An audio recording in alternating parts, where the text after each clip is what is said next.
2-3 ദിവസമായിട്ടോ പൊതിച്ചോറ് തിന്നാനൊരു പൂതി. അപ്പോൾ ഇന്ന് ഞായറാഴ്ച ആയതുകൊണ്ട് ഇന്ന് തന്നെ ഉണ്ടാക്കാമെന്ന് വിചാരിച്ചു.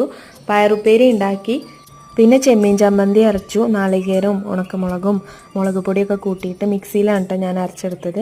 പിന്നെ പരിപ്പും തക്കാളിയും ചക്കക്കുരൊക്കെ വെച്ചിട്ടൊരു കറി ഉണ്ടാക്കി. കറികളൊക്കെ റെഡി ആയതിന് ശേഷം ഞാൻ ഇല മുറിക്കാനൊക്കെ പോയി. അതിനിടയ്ക്ക് എൻ്റെ കയ്യിലൊരു കൽക്കുഞ്ഞം കുത്തി. അപ്പോൾ പച്ചമഞ്ഞളൊക്കെ തേച്ചതായിരുന്നു. പിന്നെ നല്ല കടച്ചിലും ഉണ്ടായിരുന്നു. ആഡംബരം ഒട്ടും കുറയ്ക്കേണ്ടെന്ന് വിചാരിച്ചൊരു മുട്ട ഓംലേറ്റ് അടിച്ചു. അങ്ങനെ ഞാൻ ഇലയിൽ ചോറ് വിളമ്പുന്ന സമയത്ത് സൈഡിൽ നിന്ന് ചേട്ടൻ പറയാണ് കുറച്ചുകൂടി കൂടുതലിട്ട് എനിക്കും വേണമെന്ന്. അപ്പോൾ ഞാൻ 2 പേർക്കുള്ള ചോറാണ് എടുത്തിട്ടുള്ളത്. പിന്നെ എല്ലാ കറികളും സൈഡിൽ വിളമ്പി കൊടുത്തു. നന്നായിട്ട് പൊതിഞ്ഞ് കിട്ടിട്ടോ. അതിനിടയ്ക്ക് അന്മിക്കൂട്ടന് കരച്ചിലും പൊഴിച്ചിലും ഒക്കെ ആയിരുന്നു. കുറച്ച് സമയം കഴിഞ്ഞിട്ടാണ് അത് കഴിക്കാമെന്ന് പറഞ്ഞിട്ട് അവൻ കേൾക്കണ്ടേ. പൊതിയും കൊണ്ടൊരൊറ്റ ഓട്ടായിരുന്നു.